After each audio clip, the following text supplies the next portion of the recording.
जय हिंद दोस्तों, कैसे हो आप सभी। उम्मीद करूंगा कि आप सभी बहुत ही बढ़िया होंगे। तो आज के इस वीडियो में हम बात करने वाले हैं बिहार के अंदर जो बिजली विभाग रिजल्ट 2025 जिसका आपका एग्जाम हो चुका है। अब बच्चे वेट करें कि सर इसका जो रिजल्ट है वो कब तक है जारी होगा। सीसी और स्टोर असिस्टेंट का रिजल्ट है वो कब तक जाएगा, क्या इसकी कट ऑफ रहने वाली है, नॉर्मलाइजेशन में इसमें कितने मार्क्स तक का फायदा देखने को मिलने वाला है, तो पूरी डिटेल से बात करेंगे। और जो अपना टेक्नीशियन ग्रेड 3 का रिजल्ट कब जारी होगा, नॉर्मलाइजेशन में कितने मार्क्स तक का फायदा देखने को मिलने वाला है और कितने मार्क्स वाले कैंडिडेट है यहाँ पर शेप है रहने वाले, तो पूरी डिटेल से हम बात करेंगे। हर एक आपका डाउट है वो यहाँ पर मैं क्लियर करने वाला हूं, तो वीडियो में लास्ट तक जरूर बने रहना। जो कैंडिडेट वीडियो में नए जुड़े हैं वो एक बार चैनल को सब्सक्राइब जरूर कर लेना, जिन्हें जितनी भी भर्तियों की अपडेट है वो सबसे पहले मिलती रहे। और जो भी कैंडिडेट बिहार बिजली विभाग का रिजल्ट का वेट कर रहे हैं और वो बोल रहे हैं कि सर इसका रिजल्ट कब तक आएगा, तो आज के इस वीडियो में आपके हर एक डाउट क्लियर होने वाले हैं। तो सबसे पहले मैं यहां पर बात कर लेता हूं सीसी और स्टोर असिस्टेंट की, जिसकी आपकी टोटल वैकेंसी कितनी है। तो सीसी की आपकी वैकेंसी है वो 866 वैकेंसी है, प्लस स्टोर असिस्टेंट की आपकी 115 वैकेंसी है, यानी कि टोटल वैकेंसी है वो कितनी है 921 यहाँ पर टोटल वैकेंसी है, जिसका रिजल्ट कब तक जारी होगा। तो काफी बच्चे बोल रहे हैं कि सर काफी जगह हमने वीडियो देखा है उसके अंदर बोल रहे हैं कि आज रिजल्ट जारी होगा, तो कोई भी चांस नहीं है कि आपका रिजल्ट है वो आज जारी होगा। तो आपके रिजल्ट है वो लगभग चांस है, पूरा कंफर्म तो नहीं बता सकता लेकिन लगभग चांस है कि रिजल्ट है वो सितंबर के मिड तक यानी कि 15 या 20 सितंबर से पहले पहले आपका कंफर्म है कि रिजल्ट है वो जारी कर दिया जाएगा। उससे पहले कोई भी चांस नहीं है, यानी कि मान के चलो 10 सितंबर से लेकर 20 सितंबर के बीच में पूरे चांस है कि रिजल्ट जारी कर दिया जाएगा।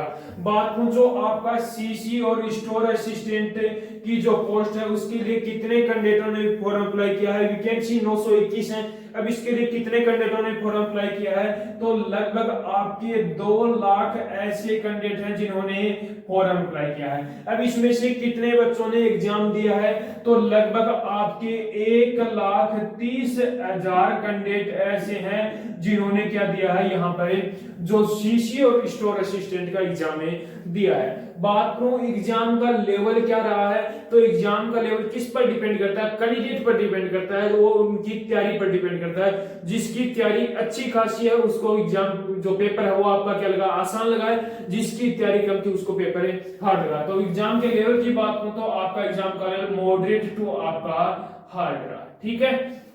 बोनस अंक की बात करूं तो आपको बोनस अंक भी इसके अंदर लगभग 1 से 2 मार्क्स तक का यहाँ पर बोनस अंक भी आपको देखने को मिलने वाला है। अब हम चलते हैं जो आपका नॉर्मलाइजेशन का खेल है क्या रहने वाला है। तो आपकी ये हार्ड शिफ्ट है और ये मॉडरेट शिफ्ट है। इनके अलावा जो बची वो आपकी क्या है इजी शिफ्ट है, उनके अंदर आपको मार्क्स वो घटने को देखने को मिलेंगे। तो सबसे पहले मैं हार्ड शिफ्ट की बात करूं तो हार्ड शिफ्ट है आपकी 24 जून की सेकंड और थर्ड शिफ्ट, 26 जून की सेकंड, 27 जून की फर्स्ट और थर्ड शिफ्ट हो गई, 20 जून की फर्स्ट और थर्ड शिफ्ट, 30 जून की सेकंड और थर्ड शिफ्ट। ये शिफ्ट क्या है आपकी हार्ड शिफ्ट है। यदि इन शिफ्टों के अंदर यदि जिस भी कैंडिडेट ने एग्जाम दिया है तो उस कैंडिडेट को मिनिमम 10 मार्क्स और मैक्सिमम आपको 14 मार्क्स तक का नॉर्मलाइजेशन में फायदा देखने को यहाँ पर मिलने वाला है, ठीक है। अब मैं बात कर लेता हूं जो आपकी मॉडरेट शिफ्ट कौन कौन सी है। तो मॉडरेट शिफ्ट है 25 जून की फर्स्ट और थर्ड शिफ्ट हो गई, 22 जून की फर्स्ट सेकंड थर्ड शिफ्ट, 30 जून की फर्स्ट, 24 जून की फर्स्ट, 28 जून की फर्स्ट और थर्ड शिफ्ट हो गई, 29 जून की फर्स्ट और थर्ड शिफ्ट और 20 जून की सेकंड शिफ्ट। ये शिफ्ट क्या है आपकी मॉडरेट शिफ्ट है।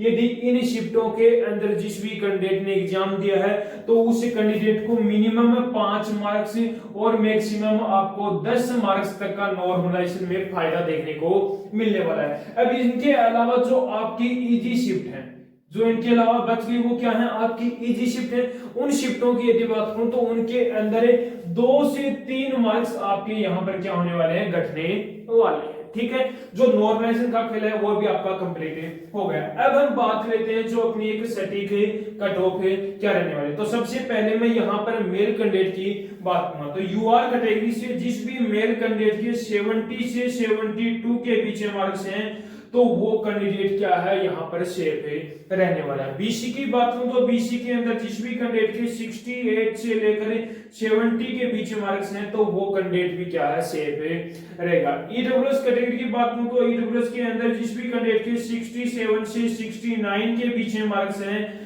तो आप भी कैंडिडेट क्या हो सेफ है रहने वाले हो। ईबीसी की बात करूं तो ईबीसी के अंदर जिस भी कैंडिडेट के 64 से 66 के बीच मार्क्स हैं तो आपके भी पूरे यहाँ पर चांस से बनते हैं। उसके बाद में एससी कैटेगरी की बात करूं तो एससी के अंदर जिस भी कैंडिडेट के 60 से 62 के बीच मार्क्स हैं तो आप भी कैंडिडेट क्या हो सेफ है रहने वाले हो। एसटी कैटेगरी की बात करूं तो एसटी के अंदर 56 से 59 के बीच मार्क्स हैं तो आप भी कैंडिडेट क्या हो सेफ है रहोगे। फ्रीडम एंड फाइटर की बात करूं तो 45 प्लस आपके यदि मार्क्स हैं तो आप भी कैंडिडेट क्या हो सेफ है रहने वाले हो। तो सीसी और स्टोर असिस्टेंट के अंदर मेल कैंडिडेट के यदि इतने मार्क्स हैं तो वो कैंडिडेट क्या है यहाँ पर सेफ है रहेगा। उसके बाद में फीमेल कैंडिडेट की मैं बात करूं तो फीमेल के अंदर जिस भी कैंडिडेट के 67 से 70 के बीच मार्क्स हैं यूआर कैटेगरी से तो वो कैंडिडेट भी क्या है यहाँ पर सेफ है रहने वाला है। उसके बाद में मैं बात करूं बीसी की तो बीसी के अंदर जिस भी कैंडिडेट के 64 से 66 के बीच में मार्क्स हैं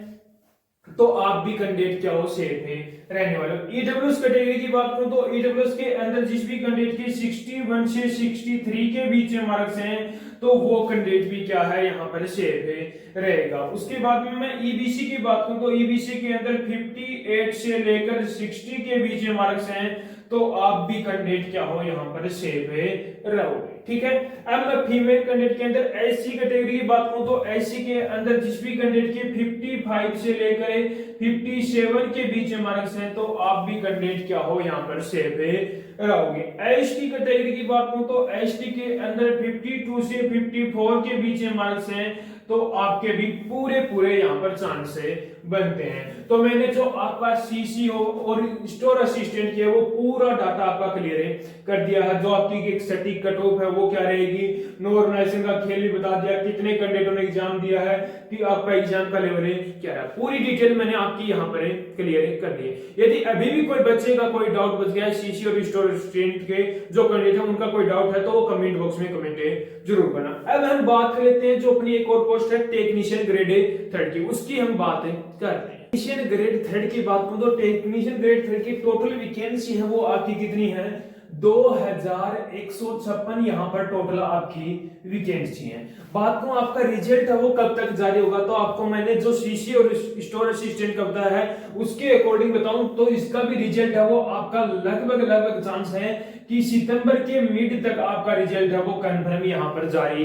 कर दिया जाएगा। उससे पहले कोई भी चांस नहीं है। काफी जगह बोल रहे हैं कि आपका रिजल्ट है आज या कल आ जाएगा, तो नहीं, सितंबर मिड तक आपका रिजल्ट है वो 100% जारी कर दिया जाएगा। बात करूं यहाँ पर जो टेक्नीशियन ग्रेड 3 है उसके लिए कितने कैंडिडेटों ने फॉर्म अप्लाई किया है तो लगभग आपके 3 लाख ऐसे कैंडिडेट हैं जिन्होंने क्या किया है यहाँ पर फॉर्म में अप्लाई किया है, जिसमें से प्रेजेंट यानी कि एग्जाम कितने कैंडिडेटों ने दिया है तो लगभग आपके 1,80,000 ऐसे कैंडिडेट हैं जिन्होंने क्या किया है यहाँ पर एग्जाम दिया है। बात को एग्जाम का लेवल है वो क्या रहा है तो एग्जाम का लेवल किस पर डिपेंड करता है, कैंडिडेट पर डिपेंड करता है, यानी कि एग्जाम का लेवल है वो मॉडरेट टू आपका हार्ड रहा। ठीक है, अब मैं बात करता हूं कि जो आपका नॉर्मलाइजेशन का जो खेल है वो क्या रहने वाला है। तो सबसे पहले मैं हार्ड शिफ्ट की बात करूं, थोड़े से छोटे लिख दिए लेकिन आपको दिख जाएंगे। हार्ड शिफ्ट की बात करूं तो 12 जुलाई की सेकंड, 13 जुलाई की सेकंड और थर्ड शिफ्ट, 14 जुलाई की सेकंड और थर्ड शिफ्ट,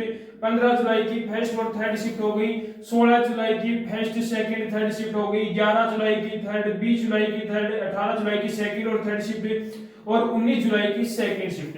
ये शिफ्ट क्या है, आपकी हार्ड शिफ्ट है। यदि इन शिफ्टों के अंदर जिस भी कैंडिडेट ने एग्जाम दिया है तो उस कैंडिडेट को मिनिमम 7 मार्क्स और मैक्सिमम आपको 10 मार्क्स तक का नॉर्मलाइजेशन में फायदा देखने को मिलने वाला है। बात करूं मॉडरेट शिफ्ट कौन कौन सी है तो 22 जुलाई की सेकंड और थर्ड शिफ्ट हो गई, 20 जुलाई की फर्स्ट और सेकंड, 19 जुलाई की फर्स्ट और थर्ड शिफ्ट हो गई, 17 जुलाई की फर्स्ट और थर्ड शिफ्ट हो गई, 15 जुलाई की सेकंड, 14 जुलाई की फर्स्ट शिफ्ट, 13 जुलाई की फर्स्ट होगी, 12 जुलाई की थर्ड, 11 जुलाई की फर्स्ट, 18 जुलाई की फर्स्ट, 21 जुलाई की थर्ड और 17 जुलाई की सेकंड शिफ्ट। ये शिफ्ट क्या है, आपकी मॉडरेट शिफ्ट है। यदि इन शिफ्टों के अंदर जिस भी कैंडिडेट एग्जाम दिया है तो उसको मिनिमम 3 मार्क्स और मैक्सिमम आपको 6 मार्क्स तक का नॉर्मलाइजेशन में फायदा देखने को मिलने वाला है। इनके अलावा जो आपकी इजी शिफ्ट है, यदि उन शिफ्टों के अंदर एग्जाम दिया है तो उनके 2 से 3 मार्क्स यहां पर घटने वाले। ठीक है, ये हो गया आपका जो नॉर्मलाइजेशन का जो खेल था वो मैंने क्लियर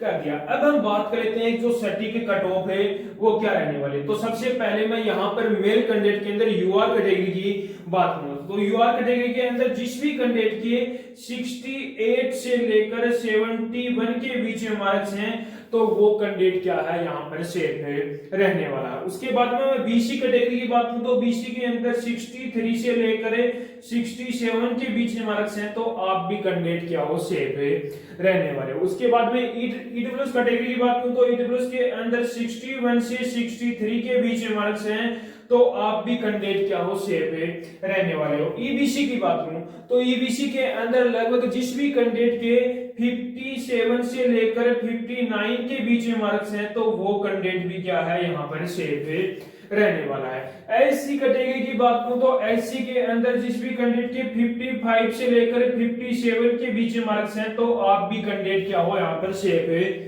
रहने वाले हो। एसटी कैटेगरी की बात करूं तो एसटी के अंदर 51 से लेकर 53 के बीच में मार्क्स हैं तो आप भी कैंडिडेट क्या हो सेफ रहोगे। फ्रीडम एंड फाइटर की बात करूं तो फ्रीडम एंड फाइटर के अंदर 40 से 45 के बीच में मार्क्स हैं तो आप भी कैंडिडेट क्या हो यहाँ पर सेफ रहने वाले हो। तो जो अपना टेक्नीशियन ग्रेड 3 के अंदर जो भी मेल कैंडिडेटों ने फॉर्म अप्लाई किया है तो उनके यदि इन कैटेगरियों से इतने मार्क्स बन रहे हैं तो आप कैंडिडेट क्या हो यहाँ पर सेफ रहने वाले हो। अब मैं बात लेता हूं जो अपने फीमेल कैंडिडेट है। फीमेल कैंडिडेट की मैं बात करूं तो सबसे पहले यूआर कैटेगरी की बात कर लेता हूं तो यूआर कैटेगरी के अंदर जिस भी कैंडिडेट के 60 से 62 के बीच में मार्क्स हैं तो आप भी कैंडिडेट क्या हो सेफ रहने वाले हो। बीसी की बात करूं तो बीसी के अंदर 57 से लेकर 60 के बीच में मार्क्स हैं तो आप भी कैंडिडेट क्या हो सेफ रहने वाले हो।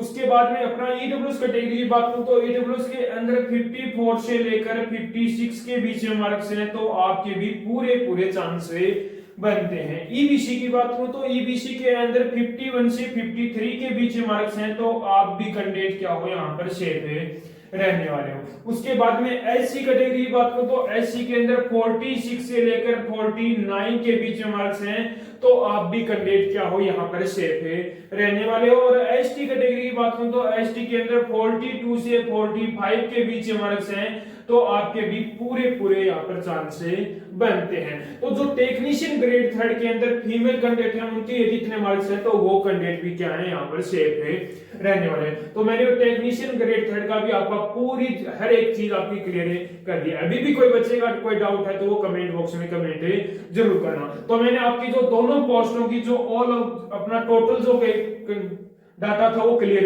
कर दिया। सीसी और स्टोर असिस्टेंट हो गया और टेक्नीशियन ग्रेड दोनों का आपका डाटा क्लियर कर दिया। अभी भी यदि कोई बच्चे का कोई डाउट है तो कमेंट बॉक्स में कमेंट जरूर करना और एक बार कमेंट बॉक्स में कमेंट करके जरूर बताना कि आपने किस शिफ्ट के अंदर एग्जाम दिया है और आपके कितने मार्क्स से बने। पोस्ट वाइज आप मुझे बताना, तो उसका रिप्लाई बहुत जल्दी करने वाला हूं। तो उम्मीद करूंगा कि आपको हमारा ये वीडियो पसंद आया होगा। तो एक बार लाइक शेयर सब्सक्राइब जरूर करना और कमेंट करके एक बार जरूर बताना कि आपको हमारा वीडियो कैसा है।